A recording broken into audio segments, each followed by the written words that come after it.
तो hello friends, आप सब कैसे हैं। आप सब बहुत ही अच्छे होंगे।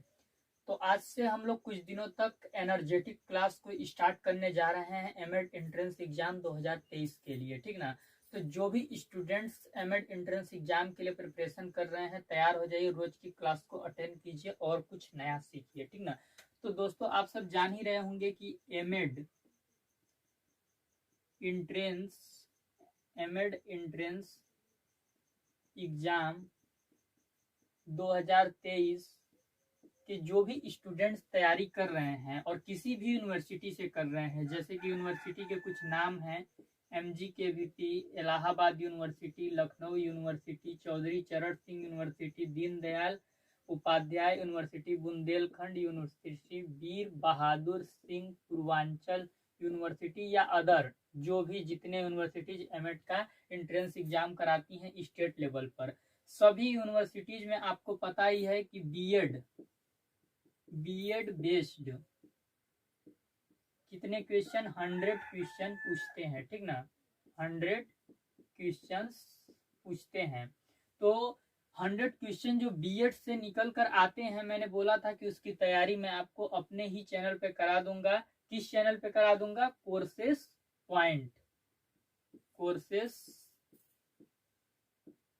पॉइंट पे मैं करा दूंगा।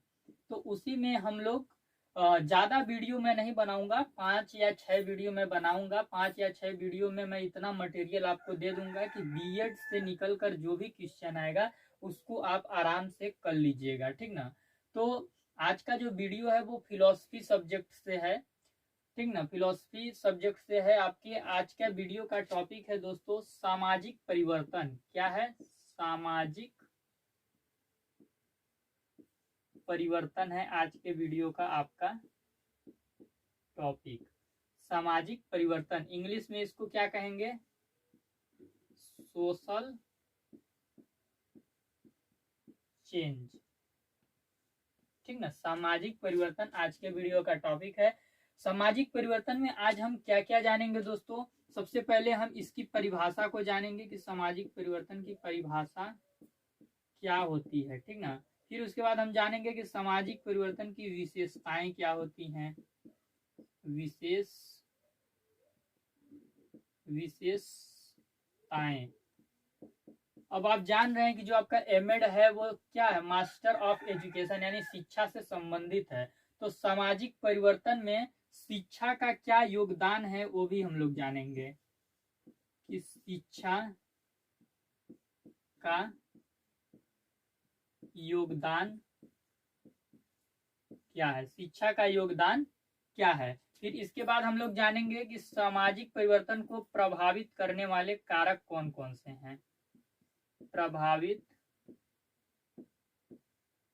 करने वाले कारक कौन कौन से हैं। तो आज के वीडियो में हम लोग बीएड पे आधारित 100 क्वेश्चन जो निकल के आते हैं उसका एक टॉपिक है सामाजिक परिवर्तन, जिसको इंग्लिश में सोशल चेंज कहते हैं। सोशल चेंज के बारे में आज हम लोग थोड़ा डीप में डिटेल में पढ़ने वाले हैं। सबसे पहले हम लोग परिभाषा जानेंगे, फिर उसके बाद हम लोग विशेषताएं जानेंगे, फिर सामाजिक परिवर्तन में एजुकेशन के द्वारा सामाजिक परिवर्तन कैसे होता है, बाय एजुकेशन सोशल चेंज कैसे आता है। तो सामाजिक परिवर्तन में हम लोग शिक्षा का योगदान पढ़ेंगे और फिर सामाजिक परिवर्तन को प्रभावित करने वाले फैक्टर यानी कारक कौन कौन से हैं उनके बारे में पढ़ेंगे। तो इन 4 चीजों को कवर करना है आज की वीडियो में। यदि आप हमारे चैनल पे नए हैं तो चैनल को तुरंत सब्सक्राइब कर लीजिए और बेल आइकन को प्रेस कर लीजिए। इस चैनल पर एमएड एंट्रेंस एग्जाम से रिलेटेड हर ऑथेंटिक वीडियो सबसे पहले आती है। और वीडियो के डिस्क्रिप्शन में आपको टेलीग्राम चैनल का लिंक मिलेगा, तो टेलीग्राम चैनल को भी ज्वाइन कर लीजिए। जब भी मैं क्लास लूंगा तो वहां पे आपको इन्फॉर्म कर दूंगा, और चैनल को सब्सक्राइब कर लीजिए। चलिए फिर वीडियो को फटाफट स्टार्ट करते हैं और हम बात करते हैं सामाजिक परिवर्तन के बारे में। तो दोस्तों, हम लोग सामाजिक परिवर्तन की सबसे पहले परिभाषा को जान लेते हैं। देखिए, संसार जो होता है, संसार में विचार जो थिंकिंग है, सभ्यता यानी कि जो आपका सिविलाइजेशन है, ठीक ना, और संस्कृति जो आपका कल्चर है, ये सारे क्या है? चेंजेबल हैं। चेंजेबल का मतलब कि परिवर्तनशील है, यानी कि एक जैसा नहीं रहते हैं, समय के अनुसार ये सारे चीजें बदलते रहते हैं। क्या समय के अनुसार हम लोग का विचार बदल जाता है, समय के अनुसार हम लोग की जो सभ्यता होती है वो बदल जाती है। पहले लोग सिंधु घाटी सभ्यता को पालन करते थे, लेकिन अभी क्या वर्तमान में सिंधु घाटी सभ्यता को पालन कर रहे हैं? नहीं ना कर रहे हैं। अभी वर्तमान की जो सभ्यता है, भारतीय सभ्यता है, उसको हम लोग पालन कर रहे हैं, ठीक ना। अभी हमारी सभ्यता में क्या सिर्फ इंडियन सिविलाइजेशन है? नहीं ना, अभी जो पश्चिमी सभ्यता है, जो भारतीय सभ्यता है का जो एक मिक्सअप रूप है, उस सभ्यता को आज हम लोग फॉलो करते हैं, ठीक ना। हमारे ही समाज में लोग जीन्स पैंट भी पहनकर घूमते हैं, और हमारे ही समाज में धोती कुर्ता भी पहनकर रहने वाले लोग हैं। तो आज हम लोग का जो सभ्यता है वो क्या है, एक मिला जुला है, ठीक ना।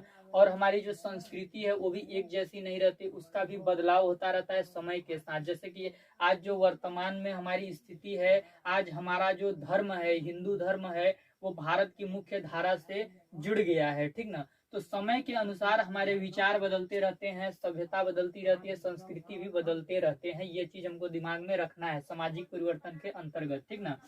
फिर इसके बाद हमको ये चीज याद रखनी है कि जो सामाजिक व्यवस्था की प्रक्रिया है, ठीक ना, सामाजिक व्यवस्था की जो प्रक्रिया है और जो सामाजिक संरचना है, यानी सामाजिक व्यवस्था की प्रक्रिया और जो हमारे समाज का संरचना है, इसमें जब कुछ नया होता है, इसमें जब कुछ नया होता है या कुछ अंतर दिखता है, सामाजिक व्यवस्था प्रक्रिया में जब कुछ नया हो या सामाजिक व्यवस्था प्रक्रिया में कुछ अंतर दिखे, यानी पहले जैसे नहीं हो रहा है, अब कुछ नया हो रहा है, तो ये क्या कहलाती है? यही हमारा दोस्तों सामाजिक परिवर्तन कहलाता है। ये समझने के लिए मैंने आपको परिभाषा बताया है, ये आसान है, आपके दिमाग में जल्दी घुसेगा। सामाजिक व्यवस्था प्रक्रिया या सामाजिक संरचना में कुछ जब नया दिखे या कुछ अंतर दिखे, तो हम समझते हैं कि समाज में कुछ परिवर्तन हुआ है, ठीक ना। फिर इसके बाद मैकाइवर व पेज के अनुसार एक परिभाषा है, जो कि मैकाइवर और पेज के अनुसार क्या परिभाषा है? पेज और मैकाइवर महोदय के अनुसार परिभाषा है सामाजिक संरचना, सामाजिक संरचना अथवा सामाजिक संबंधों में, सामाजिक संरचना अथवा सामाजिक संबंधों में होने वाले परिवर्तन को ही सामाजिक परिवर्तन कहते हैं। समझिए, समाज की जो संरचना है और जो समाज के संबंध हैं, समाज के संरचना और समाज के संबंधों में होने वाले ही परिवर्तन को हम क्या कहते हैं? सामाजिक परिवर्तन कहते हैं। ये परिभाषा किसके अकॉर्डिंग है? मैकाइवर व पेज के अनुसार। एक परिभाषा और है जेनसन महोदय के अनुसार। जेनसन महोदय के अनुसार क्या परिभाषा है? लोगों के कार्य, लोगों के कार्य तथा विचार करने की पद्धति में, लोग हैं, लोगों के जो कार्य करने की पद्धति है, सोचने की जो पद्धति है, उसमें बदलाव या रूपांतरण। रूपांतरण का अर्थ क्या होता है? रूपांतरण मतलब जैसे देखिए, कोयला होता है, कोयला का ही रूपांतरित रूप हीरा होता है। आप लोग जब ज्योग्राफी पढ़िएगा और ज्योग्राफी में जब चट्टाने पढ़िएगा, तो आप लोग पढ़िएगा कि जो कोयला होता है, वो कोयला का ही रूपांतरित रूप क्या होता है? हीरा होता है, ठीक ना। तो यही चीज बदलाव हुआ कि नहीं? जब किसी चीज का रूपांतरण होगा तो चीज में क्या होता है? बदलाव होता है। कोयला कम कठोर होता है, लेकिन हीरा क्या होता है? वो ज्यादा कठोर होता है। तो यही बोल रहा है कि जो लोगों के कार्य करने की और जो सोचने की पद्धति है, जो सिस्टमेटिक है, जो सिस्टम है, उसमें बदलाव होना या रूपांतरण होना ही क्या कहलाता है? सामाजिक परिवर्तन कहलाता है, सोशल चेंज कहलाता है, ठीक ना। फिर लास्ट है डासन एवं गेटिस के अनुसार। डासन एवं गेटिस महोदय के अनुसार क्या है? डासन एवं गेटिस महोदय का बहुत ही आसान परिभाषा है, सांस्कृतिक परिवर्तन ही, कौन सा परिवर्तन? सांस्कृतिक परिवर्तन ही सामाजिक परिवर्तन कहलाता है। सांस्कृतिक परिवर्तन ही सामाजिक परिवर्तन कहलाता है। अब सांस्कृतिक से क्या तात्पर्य है? सांस्कृतिक से तात्पर्य है संस्कृति से। किससे? संस्कृति से। संस्कृति की उत्पत्ति, जो पहले से संस्कृति बनी हुई है और जो उसमें नई चीजें इंक्लूड हो रही हैं, उन्हीं का अर्थ प्रयोग ही क्या कहलाता है? समाज। जब हम संस्कृति का प्रयोग करने लगते हैं तो उससे समाज का स्वरूप निर्धारण होता है, और उसी प्रयोग में कुछ नया की करें या कुछ अंतर दिखाई दे पूर्व की अपेक्षा, तो हमारा क्या, हम समझते हैं कि समाज में सामाजिक परिवर्तन हो रहा है, ठीक ना।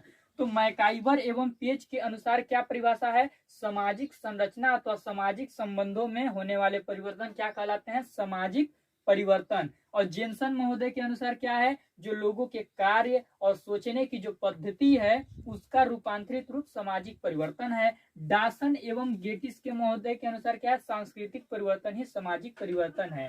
तो एक में हम लोग को याद रखना है सामाजिक संरचना तथा सामाजिक संबंधों में बदलाव, दूसरे में लोगों के कार्य तथा सोचने का रूपांतरित रूप, और तीसरा सांस्कृतिक परिवर्तन ही सामाजिक परिवर्तन कहलाता है। तो ये हो गया हमारा परिभाषा। अब हम लोग पढ़ेंगे सामाजिक परिवर्तन की विशेषताएं क्या हैं। आप लोग को जो भी डाउट होगा कमेंट सेक्शन में पूछिएगा, ठीक ना। तो दोस्तों हम लोग परिभाषा के बारे में बात कर लिए, ठीक ना। अब हम लोग बात करेंगे कैरेक्टरिस्टिक्स के बारे में, यानी कि सामाजिक परिवर्तन की विशेषताएं क्या हैं। विशेषताओं के बारे में हम लोग बात करेंगे। तो पहली विशेषता क्या है सामाजिक परिवर्तन की, सामाजिक परिवर्तन का संबंध किसी व्यक्ति या समूह विशेष के जीवन में होने वाले परिवर्तनों से नहीं है, बल्कि सामाजिक परिवर्तन वास्तव में सामुदायिक परिवर्तन से संबंधित है। क्या कहना चाह रहा है ये विशेषता, कि सामाजिक परिवर्तन का संबंध किसी व्यक्ति या समूह विशेष के जीवन में होने वाले परिवर्तनों से नहीं है, बल्कि सामाजिक परिवर्तन वास्तव में सामुदायिक परिवर्तन से संबंधित है, ठीक ना। यानी कि एक व्यक्ति या एक समूह के जीवन में कोई परिवर्तन हो जाए तो उसे हम सामाजिक परिवर्तन नहीं कह सकते। सामाजिक परिवर्तन जब एक समुदाय में परिवर्तन होता है, तो समुदाय में जब परिवर्तन होता है तो हम सामुदायिक परिवर्तन को सामाजिक परिवर्तन कह सकते हैं। किसको हम सामाजिक परिवर्तन कहेंगे, सामुदायिक परिवर्तन को। इससे आप परिभाषा भी क्रिएट कर सकते हैं कि सामुदायिक परिवर्तन में होने वाले परिवर्तन को हम सामाजिक परिवर्तन कहते हैं, ठीक ना। या आप इस टाइप से परिभाषा क्रिएट कर सकते हैं कि सामाजिक परिवर्तन का संबंध किसी व्यक्ति या समूह विशेष के जीवन में होने वाले परिवर्तनों से नहीं है, बल्कि सामाजिक परिवर्तन वास्तव में सामुदायिक परिवर्तन से संबंधित है, ठीक ना। अब दूसरी चीज क्या है, सामाजिक परिवर्तन एक सार्वभौमिक घटना है। सार्वभौमिक घटना कैसे, देखिए समाज में जब कुछ भी परिवर्तन आता है तो क्या उसको एक व्यक्ति ही फॉलो करता है, नहीं ना करता है। समाज में जब कोई भी परिवर्तन होता है तो उसको सारे लोग फॉलो करते हैं, ठीक ना। समाज में रहने वाले जो व्यक्ति होते हैं सब उसको फॉलो करते हैं। तो जब कोई भी चीज एक पे लागू ना होके सब पे लागू हो तो वो क्या कहलाती है, सार्वभौमिक, ठीक ना। तो सामाजिक परिवर्तन एक सार्वभौमिक घटना है, क्योंकि समाज में यदि कुछ भी परिवर्तन होता है तो समाज में रहने वाले समुदाय के सभी व्यक्तियों को वो चीजें फॉलो करनी होती है, ठीक ना। अब तीसरा क्या है, सामाजिक परिवर्तन की गति असमान होती है। अब देखिए समाज का परिवर्तन हो रहा है, मान लीजिए समाज का परिवर्तन हो रहा है, ठीक ना। ये समाज का परिवर्तन हो रहा है तो समाज में क्या क्या चेंज आएगा इसकी, या लगातार चेंज आएगा, इसकी जो गति है, स्पीड है, वो समान नहीं होती, ठीक ना। हो सकता है कि एक साल तक समाज में बहुत कम चेंज आए, लेकिन हो सकता है कि अगले उसी एक साल में उतने ही समय में बहुत ज्यादा चेंज आ जाए, तो ठीक ना। तो जो सामाजिक परिवर्तन में जो गति होती है वो असमान होती है, कभी बहुत कम चेंज आता है, कभी एक बैग बहुत ज्यादा चेंज समाज में आने लगता है, ठीक ना। तो जो इसकी गति होती है वो समान नहीं होती, वो असमान होती है, ठीक ना। फिर अगला क्या है कि सामाजिक परिवर्तन की गति समय से प्रभावित होती है। यानी सामाजिक परिवर्तन में जो गति होती है कि परिवर्तन किस स्पीड में हो रहा है वो समय पे डिपेंडेंट करता है। जैसे मैं आपको एग्जांपल के माध्यम से समझा देता हूँ। अभी वर्तमान में गवर्नमेंट किसकी है, अभी वर्तमान में गवर्नमेंट बीजेपी की है, भारतीय जनता पार्टी की है, और इसका शीर्ष नेतृत्व कौन कर रहे हैं, हमारे माननीय प्रधानमंत्री जी मोदी जी कर रहे हैं।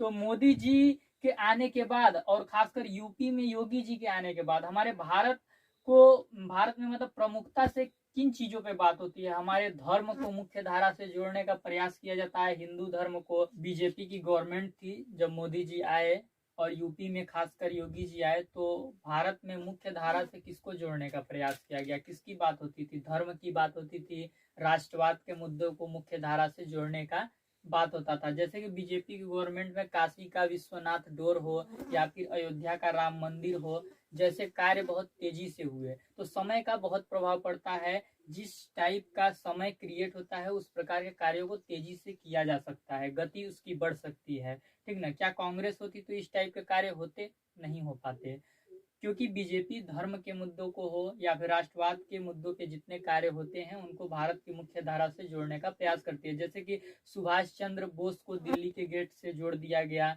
और इसके बाद आप सरदार पटेल के स्टैचू गुजरात में बहुत बड़ा बनाया गया। तो जितने भी राष्ट्रवाद से के मुद्दे थे उन पे जो काम हुए बहुत तेजी के साथ हुए। तो जैसा समय रहता है वैसा ही समाज में परिवर्तन भी होते रहते हैं, ठीक ना। फिर आगे क्या है कि सामाजिक परिवर्तन की जो भविष्यवाणी है वो करना कठिन है, यानी कि इसका मतलब ये नहीं कि समाज में जो परिवर्तन होता है उसका हम भविष्यवाणी कर ही नहीं सकते। जैसे अभी हम भविष्यवाणी कर सकते हैं कि नहीं, कि अभी भारत में जितना वर्क डिजिटली वे में हो रहा है उस हिसाब से भारत आने वाले कुछ साल में पूरा डिजिटल बन जाएगा, और भारत अभी विकासशील देश की श्रेणी में आता है, कुछ समय बाद वो विकसित देश की श्रेणी में आ सकता है, भविष्यवाणी की जा सकती है। लेकिन ये जो भविष्यवाणी हो रही है क्या उसको वो मतलब आने वाले समय में पूर्ण हो जाएगी, इसकी कोई गारंटी है क्या?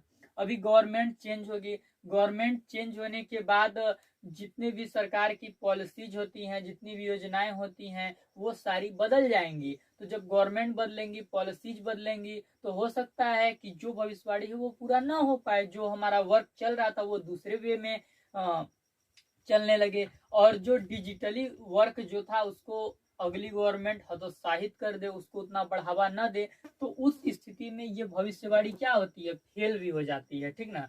तो सामाजिक परिवर्तन से जुड़ी भविष्यवाणियां की जा सकती हैं, लेकिन इसकी पूर्ति की गारंटी नहीं दी जा सकती कि आने वाले समय में पूरा होगा कि नहीं होगा, ठीक ना। तो जो सामाजिक परिवर्तन की विशेषताओं में थे वो क्या है, सामुदायिक परिवर्तन ही सामाजिक परिवर्तन कहलाता है, ठीक ना।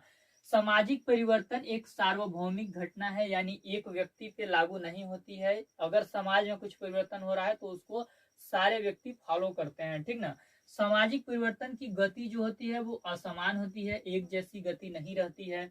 सामाजिक परिवर्तन में समय का बहुत प्रभाव पड़ता है, जैसा समय रहता है समाज में उसी प्रकार के परिवर्तन भी होते रहते हैं, ठीक ना।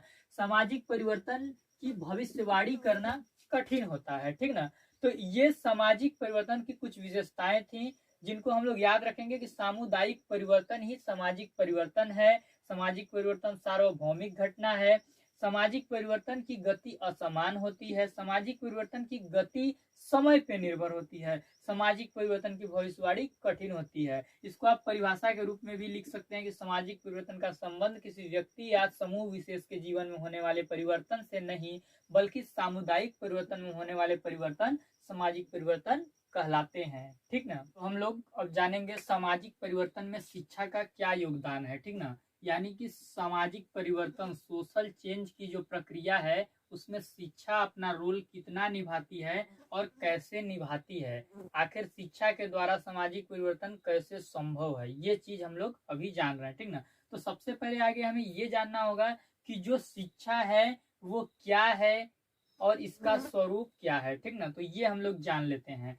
देखिए जो शिक्षा है यानी कि जो एजुकेशन है, एजुकेशन, ठीक ना, जो एजुकेशन है वो क्या करता है, वो सामाजिक मूल्यों और सामाजिक उद्देश्यों की पूर्ति करने में सहायता प्रदान करता है। शिक्षा के द्वारा ही हम सामाजिक मूल्यों हो या सामाजिक उद्देश्यों को पूरा कर सकते हैं, ठीक ना। देखिए अब शिक्षा का स्वरूप कैसा होगा कि हम सामाजिक परिवर्तन कर पाएंगे, इसके लिए शिक्षा का जो स्वरूप है वो इस टाइप का होना चाहिए। कैसा होना चाहिए, समाज के जैसे उद्देश्य हमारे होते हैं, समाज में वर्तमान स्थिति में जैसे उद्देश्य होंगे उसी के अनुसार शिक्षा के भी उद्देश्य होने चाहिए। तब तो शिक्षा से वैसे व्यक्तियों का निर्माण होगा जो समाज में चेंजिंग ला सकते हैं, ठीक ना। तो समाज की जो स्थिति होती है हमारी शिक्षा भी उसी स्थिति में होती है, ठीक ना। हमारा करिकुलम इसीलिए चेंज होता रहता है, जो सिलेबस है हमारा वो देखिएगा आप हर 2 साल हर 3 साल में एक बार चेंज होता है, इसलिए ताकि जो हमारा समाज में परिवर्तन हो रहे हैं उसको हम सिलेबस में फुलफिल कर सकें, उसको अपडेट कर सकें, ठीक ना। जैसे एग्जाम्पल देख लीजिए, समाज में मान लीजिए कि सैनिक को बहुत महत्व दिया जा रहा है, ठीक ना। इस समय सैनिक मुख्य धारा में है समाज में, तो शिक्षा में क्या होगा, सैनिक शिक्षा को महत्व दिया जाएगा। शिक्षा में उस समय सैनिक शिक्षा को महत्व दिया जाएगा। दूसरा एग्जाम्पल क्या है, ये पहला एग्जाम्पल था। दूसरा एग्जाम्पल है हमारा समाज जो है वो लोकतंत्र में विश्वास रखता है, ठीक ना। तो हमें कैसे व्यक्ति चाहिए, जो लोकतंत्र को मानने वाले हों, लोकतंत्र को जानने वाले हों। तो हमारी शिक्षा भी लोकतंत्र के हिसाब से होनी चाहिए कि हम जब लड़कों को पढ़ाएं तो उसमें प्रजातांत्रिक मूल्यों की समझ और प्रजातांत्रिक मूल्यों की जानकारी होनी चाहिए। अभी देखिए एक और एग्जांपल आप ले सकते हैं, जैसे कोविड-19, अभी कोरोना काल आया था, ठीक ना। कोरोना काल में आप देखे होंगे डॉक्टरों की कमी पड़ जा रही थी। उस समय जो झोला छाप डॉक्टर थे वो भी दवाई कर रहे थे। तो उस समय हम लोग महसूस किए कि हमारे देश में हॉस्पिटल भी कम है और ऑक्सीजन प्लांट भी कम है और डॉक्टर भी कम है। तो उसके बाद जो मेडिकल एरिया में, जो मेडिकल यूनिवर्सिटीज में जो मेडिकल डिग्रीज का स्कोप है वो बढ़ गया। अभी जो छात्र छात्राएं हैं वो ज्यादा मात्रा में मेडिकल के कोर्स कर रहे हैं, जैसे डी फार्मा हो गया, बी फार्मा हो गया, इस टाइप के कोर्स ज्यादा कर रहे हैं, ठीक ना। तो मतलब हमारा जो शिक्षा है वो समाज के अकॉर्डिंग होता है, ठीक ना। और समाज की मांग भी समाज के अकॉर्डिंग ही होती है, ठीक ना। इसके बाद हम ये समझेंगे कि देखिए विद्यालय को समाज का लघु रूप कहा जाता है, ठीक ना। समाज का लघु रूप यानी समाज बड़ा रूप है, समाज का छोटा रूप क्या है, विद्यालय भी एक समाज है। क्या है, एक समाज है, लेकिन कैसा समाज, छोटा समाज है, ठीक ना। तो छोटा समाज है, ये कथन किसने दिया था, जॉन डीवी जी ने दिया था, ठीक ना। जॉन डीवी जी भी एक दार्शनिक थे, ये आप याद रखिएगा, ये आपके एमएड एंट्रेंस एग्जाम में 1 नंबर में क्वेश्चन पूछ सकता है कि जॉन डीवी का क्या कथन है, विद्यालय समाज का लघु रूप है, ठीक ना। तो विद्यालय समाज का लघु रूप है। तो यानी विद्यालय में जिस प्रकार की गतिविधियों को हम संचालित करेंगे, उन्हीं गतिविधियों के आधार पे बच्चों का व्यक्तित्व निर्माण होगा। और जब बच्चों का जिस प्रकार से व्यक्तित्व निर्माण होगा, उसी प्रकार के कार्य वो समाज में करेंगे। यदि हम उनके व्यक्तित्व का अच्छा निर्माण कर देते हैं, एक कुशल प्रतिभा व्यक्तित्व का निर्माण करने में हम सहायक हो जाते हैं, तो समाज के भी नए नए चीजों में भाग लेंगे, नए नए चीजों में पार्टिसिपेट करेंगे और समाज में परिवर्तन लाएंगे। यानी कि देखिए, जब व्यक्ति शिक्षित हो जाता है, उसको हम प्रॉपर एजुकेशन प्रोवाइड करा लेते हैं, तो जो समाज का व्यक्ति है वो आई यानी कि मैं की भावना से काम नहीं करता है, वो किसकी भावना से काम करता है, हम की भावना से। यानी यदि समाज में कुछ भी गलती दिख रहा है, समाज में कुछ भी कमी दिख रहा है, तो वो उसको परिवर्तन करने के लिए सोचता है, उसमें भाग लेता है। यानी निस्वार्थता भाव से वो जब कुछ करता है तो समाज में परिवर्तन आता है, ठीक ना। तो हम लोग विद्यालय के द्वारा ही, हम लोग शिक्षा के द्वारा ही व्यक्ति को शिक्षित करते हैं और एक शिक्षित व्यक्ति ही समाज में परिवर्तन ला सकता है। यदि शिक्षा नहीं होगा तो सामाजिक परिवर्तन असंभव है, ठीक ना। तो शिक्षा का बहुत बड़ा योगदान है, क्योंकि यदि व्यक्ति शिक्षित ही नहीं होगा, उसको टेक्निकली ज्ञान नहीं होगा, विज्ञान तकनीकी प्रौद्योगिकी क्षेत्र का ज्ञान नहीं होगा, तो फिर नए नए चीजों का आविष्कार कैसे करेगा, नए नए चीजों का खोज कैसे करेगा। जब नए नए चीजों का खोज आविष्कार कुछ नहीं होगा तो सामाजिक परिवर्तन हो सकता है क्या। हमारे समाज में बहुत सारी रूढ़िवाद कुरीतियां हैं, प्रवृत्तियां हैं, अगर व्यक्ति शिक्षित नहीं होगा तो उनको भी चेंज नहीं कर पाएगा। यानी कुल मिलाकर शिक्षा के बिना सामाजिक परिवर्तन असंभव है, ठीक ना। इसके बाद क्या है, विद्यालय का जो स्ट्रक्चर है वो किस पे निर्भर होता है, विद्यालय का स्ट्रक्चर सामाजिक व्यवस्था पर निर्भर करता है। समाज के ही लोग न विद्यालय को स्वरूप देते हैं, उसमें किस प्रकार का विद्यालय का प्रबंधन करना है, समाज के व्यक्ति ही तो निर्धारित करते हैं, ठीक ना। क्योंकि विद्यालय का जो प्रिंसिपल होगा या जो मैनेजर होगा वो समाज का ही तो व्यक्ति होता है। तो समाज पे ही विद्यालय प्रबंधन की जिम्मेदारी होती है। और देखिए, विद्यालय यानी शिक्षा पर हमारे देश के राष्ट्रीय नीति का भी प्रभाव पड़ता है। देश के राष्ट्रीय नीति का शिक्षा पे कैसे प्रभाव पड़ता है, मान लीजिए कि कोई अविकसित देश है। अब अविकसित देश किसे कहते हैं, जिसके पास इंडस्ट्री कम हो और विज्ञान और तकनीकी क्षेत्र में नए नए आविष्कार का अभाव हो, तो वैसा देश अविकसित देश में आएगा। तो जब किसी देश में इंडस्ट्री कम हो और साइंस के क्षेत्र में बहुत कम रिसर्च किया गया हो, तो वो देश अपने शिक्षा में प्रौद्योगिकी क्षेत्र से जुड़े हुए तथ्यों को डालेगा, विज्ञान और तकनीकी क्षेत्रों में यूनिवर्सिटीज कॉलेज खोलने का प्रयास करेगा और सिलेबस को उसी हिसाब से बनाएगा, ताकि जब व्यक्ति शिक्षित होकर निकले तो वो इंडस्ट्रियल एरिया में पार्टिसिपेट करें, नए नए चीजों का खोज करें, आविष्कार करें, विज्ञान और तकनीकी क्षेत्र के अंतर्गत तो अगर वो नए नए चीजों का खोज करेंगे, आविष्कार करेंगे, तो हमारा देश क्या होगा, अविकसित से विकसित हो जाएगा और समाज में परिवर्तन भी हो जाएगा। तो आप लोग समझ गए होंगे कि सामाजिक परिवर्तन में शिक्षा का अहम योगदान है। ठीक ना। देखिए लास्ट चीज बचा, सामाजिक परिवर्तन को प्रभावित करने वाले कारक कौन कौन से हैं। ठीक ना, कौन कौन से फैक्टर्स हैं जो सोशल चेंज को प्रभावित करते हैं, ठीक ना, इम्पैक्ट करते हैं सामाजिक परिवर्तन को। तो पहला कारक कौन सा है, समझिएगा ध्यान से, विज्ञान एवं प्रौद्योगिकी का विकास। ठीक ना। अब देखिए विज्ञान एवं प्रौद्योगिकी के विकास में क्या होता है, नए नए मशीनों का आविष्कार किया जाता है। नए नए मशीन आते हैं तो समाज में परिवर्तन होता है कि नहीं। पहले जब खेती किसानी होती थी तो धान वगैरह के जो फसल होते थे वो इंसान खुद ही काटता था। ठीक ना। लेकिन अब ऐसे ऐसे मशीनों का निर्माण हो गया है कि धान वगैरह सब मशीन से कट जाते हैं। ठीक ना। और उसके बाद पहले जो खेतों की जुताई होती थी, खेतों की जुताई पहले गाय और बैल से होती थी, किसान करता था। लेकिन आपने देखा होगा कि ट्रैक्टर के आ जाने के बाद किसान अपने खेत को कैसे जोतता है, बाई ट्रैक्टर। तो विज्ञान के जैसा विकास हो रहता है उससे समाज में परिवर्तन आ जाते हैं। दूसरा एग्जाम्पल हम क्या ले सकते हैं कि कंप्यूटर का निर्माण हुआ, मोबाइल फोन आया, इंटरनेट आया। इसके आने से हमारे समाज में परिवर्तन हुआ है कि नहीं। आज कंप्यूटर, मोबाइल फोन और इंटरनेट की वजह से जो हमारे भौगोलिक दूरी थी वो कम हो गई है। आज उत्तर प्रदेश का व्यक्ति बिहार के व्यक्ति से बात कर सकता है, बिहार के व्यक्ति को देख सकता है। तो ये किसके माध्यम से संभव हुआ, ये विज्ञान के माध्यम से संभव हुआ। ठीक ना। और अंतर्राष्ट्रीय स्तर पर जो हमारी सामंजस्य की स्थिति थी, ठीक ना, जैसे कोई भी हमको प्रयास करना है, जैसे कि मान लीजिए कोविड-19 को ही उदाहरण ले लेते हैं, तो कोविड-19 पे समस्त देशों की गतिविधियों को हम कैसे जानते थे, जनसंचार के माध्यम से जानते थे, मीडिया के माध्यम से ही तो जानते थे कि सारे देश में क्या हो रहा है। ठीक ना। तो जो अंतर्राष्ट्रीय स्तर पर है, जो अंतर्राष्ट्रीय स्तर पर यदि कई देश मिल के किसी चीज पे काम करना चाहें तो वो विज्ञान के माध्यम से संभव हो चुका है। विज्ञान एवं प्रौद्योगिकी के माध्यम से जनसंचार में एक नई क्रांति भी आई है। ठीक ना। वो नई क्रांति हम किसको कर सकते हैं, चाहे फिर मतलब बहुत चीजों में क्रांति आई है। जैसे आज हमारा भारत क्या है, डिजिटल इंडिया का नाम दिया गया है, डिजिटल इंडिया। ठीक ना। तो डिजिटल इंडिया का नाम दिया गया है ना भारत को, तो एक नई एक क्रांति ही तो है कि मतलब जितने भी कार्य हैं वो सारे डिजिटल तरीके से हम लोग करेंगे। जैसे आप पेमेंट वगैरह क्या होता था, पहले हम लोग कैश देते थे, लेकिन आज फोन पे, पेटीएम, गूगल पे, इन सब के माध्यम से हम लेन देन की प्रक्रिया को संपन्न करते हैं। ठीक ना।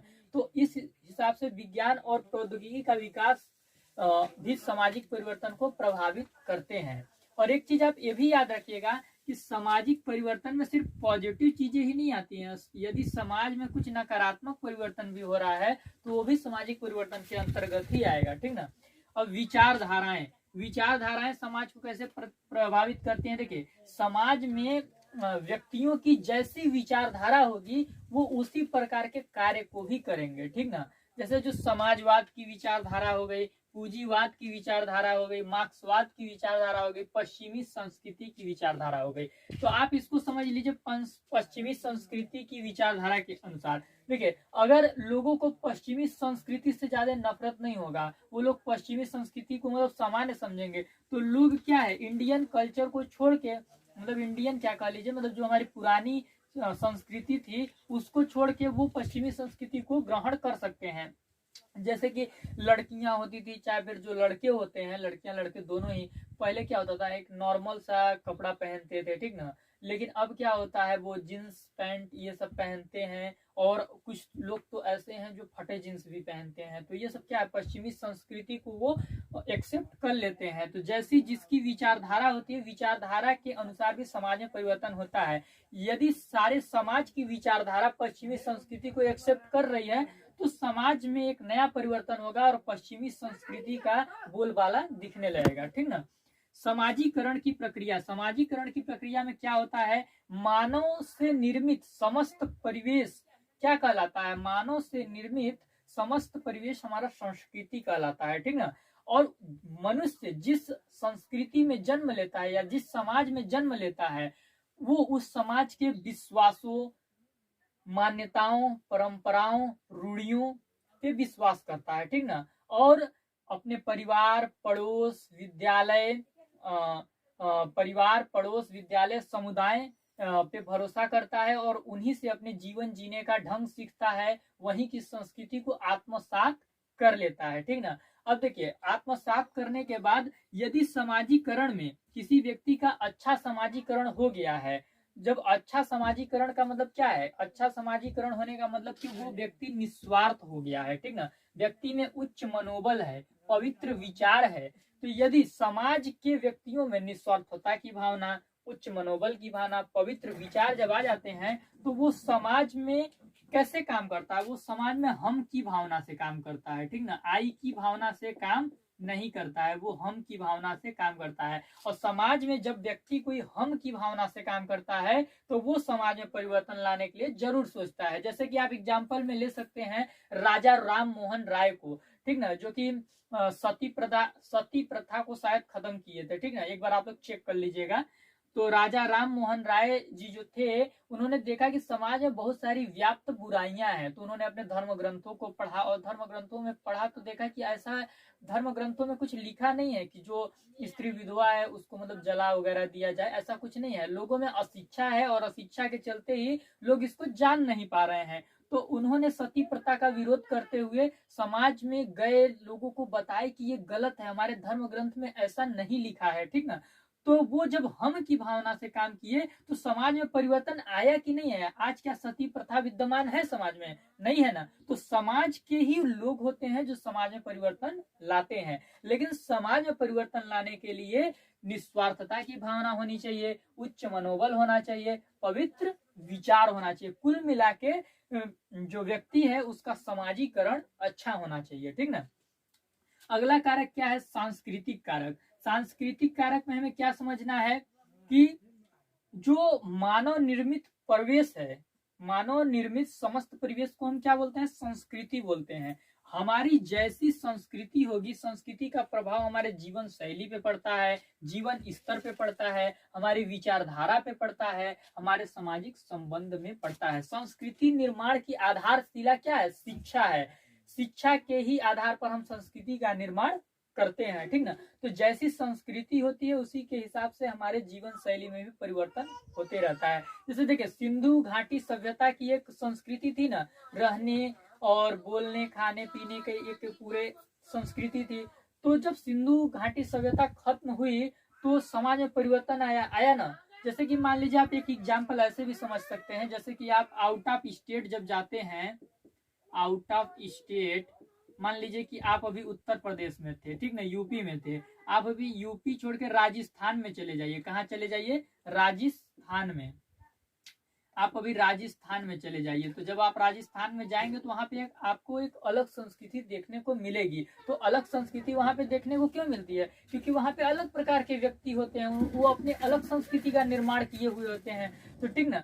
तो क्या होता है कि जैसे मान लीजिए यूपी वाला जो व्यक्ति था, वो तो यूपी का संस्कृति जानेगा, लेकिन वो लगातार यदि राजस्थान में जाके 1 साल रह जाए तो राजस्थान की संस्कृति को सीख जाएगा कि नहीं सीख जाएगा? उसके अंदर परिवर्तन आएगा ना। तो उसी प्रकार जब समाज में संस्कृति चेंज होती है तो समाज में भी परिवर्तन होता है। ठीक ना। संस्कृति यदि परिवर्तित हो रही है तो समाज में भी परिवर्तन होना है। ठीक ना। अब जैविकीय कारक एक फैक्टर है सामाजिक परिवर्तन का। जैविकीय कारक में क्या होता है? जैसे जनसंख्या वृद्धि।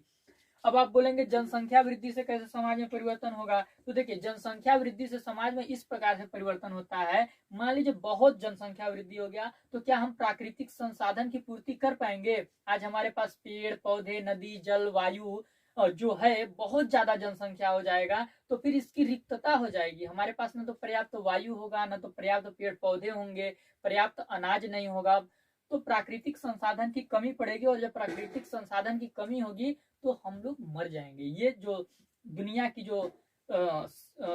जो कार्य प्रणाली है वो नहीं चल पाएगी सही ढंग से। ठीक ना। उसके बाद स्त्री पुरुष अनुपात से भी समाज में परिवर्तन आता है। स्त्री पुरुष अनुपात से समाज में कैसे परिवर्तन आता है? देखिए, यदि स्त्री और पुरुष में हम डिस्क्रिमिनेशन करेंगे, ठीक ना, स्त्री और पुरुष में हम असमानता को लाएंगे, तो समाज में परिवर्तन क्यों नहीं होगा? समाज में जो स्त्रियों की स्थिति है वो दयनीय हो जाएगी, हमारा जो समाज है वो पुरुष प्रमुख हो जाएगा ना। तो इस प्रकार से सामाजिक परिवर्तन का एक फैक्टर जैविकीय कारक भी है। जैविकीय कारक का जो कॉन्सेप्ट है जनसंख्या वृद्धि का, इसको किसने दिया है? माल्थस ने दिया है, माल्थस ने, ठीक ना। ये आपका एमएड एंट्रेंस एग्जाम में 1 नंबर में पूछ सकता है, ठीक ना।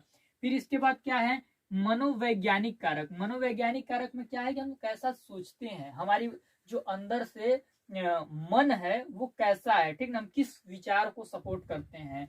तो जैसे देखिए, यदि हमारी जैसे मनोवैज्ञानिक रूप से हम जैसे रहेंगे वैसा ही हम कार्य भी करेंगे, यह है कि नहीं। तो देखिए, नवीन वस्तु हो या पुरातन वस्तु हो, जैसे नई चीज हो या पुरानी चीज हो, नई चीज को क्या करते हैं हम अक्सर ग्रहण करते हैं, और पुरानी चीज को क्या करते हैं? सुरक्षित रखते हैं, या तो छोड़ देते हैं या तो नष्ट कर देते हैं। तो नई चीज को ग्रहण करें कि पुरानी चीज को सुरक्षित रखें, यह कौन डिपेंड करता है? हम अपने शिक्षा के ही आधार पे तो ये फैसला लेते हैं कि इस नवीन चीज को ग्रहण कर लेना चाहिए कि नहीं करना चाहिए, क्योंकि हर नवीन चीज को ग्रहण करने से मतलब हमारा विकास नहीं होता है। कुछ ऐसी भी नवीन चीजें होती हैं जिनको ग्रहण करने से हमारा पतन होने लगता है। तो इतना समझ हमारे अंदर हो सके कि कौन नवीन वस्तु को हम ग्रहण करें और कौन पुरातन वस्तु को हम सुरक्षित रखें या छोड़ दें, ये इसका निर्धारण शिक्षा करता है, ठीक ना। तो इस प्रकार से शिक्षा का अहम योगदान है सामाजिक परिवर्तन में। बिना शिक्षा के कोई भी फैक्टर समाज में परिवर्तन नहीं ला सकता। और समाज परिवर्तन को प्रभावित करने वाले कारक में है विज्ञान एवं प्रौद्योगिकी का विकास, विचारधाराएं, समाजीकरण की प्रक्रिया, सांस्कृतिक कारक, जैविकीय कारक, मनोवैज्ञानिक कारक। तो सामाजिक परिवर्तन पे यही क्लास था, ठीक ना। सामाजिक परिवर्तन का क्लास आपका यही था, जिसमें हम लोग परिभाषा जाने, और परिभाषा जानने के बाद हम लोग क्या जाने थे? विशेषताएं जाने थे। विशेषताएं जानने के बाद हम लोग सामाजिक परिवर्तन में शिक्षा का क्या योगदान होता है उसको जाने, और शिक्षा का योगदान जानने के बाद हम लोग सामाजिक परिवर्तन को प्रभावित करने वाले कारक के बारे में जाने। तो मैं इतना कह सकता हूं कि सामाजिक परिवर्तन से यदि कोई भी क्वेश्चन एमएड एंट्रेंस एग्जाम में आता है तो पूरी दावा के साथ मैं कहता हूं कि जितने भी नंबर का, 2 नंबर का, 3 नंबर का क्वेश्चन आता है, आप बहुत ही अच्छे से उसको कर लेंगे, आपको कोई भी डाउट नहीं होगा। क्योंकि सामाजिक परिवर्तन का जितना भी कॉन्सेप्ट था मैंने एक वीडियो में सारा डाल दिया है, एक वीडियो में उतना कॉन्सेप्ट आपके लिए पर्याप्त है। इसके बाद अगली क्लास जो होगी वो मैं बता दूंगा किस टॉपिक पे रहेगा, ठीक ना। या फिर मैं जब बनाऊंगा तो आप लोग देख लीजिएगा। लेकिन अगर आप लोग चाहते हैं कि एमएड एंट्रेंस एग्जाम से रिलेटेड मैं ऐसी ही वीडियो लाते रहूं जो आपको एंट्रेंस एग्जाम में बहुत ही हेल्प करेगा, तो आप हमारे इस चैनल को सबसे पहले आप सब्सक्राइब कर लीजिएगा, और बेल आइकन को आप प्रेस कर लीजिएगा। और साथ ही आप बहुत ही जरूरी चीज इसको जरूर कीजिएगा, टेलीग्राम चैनल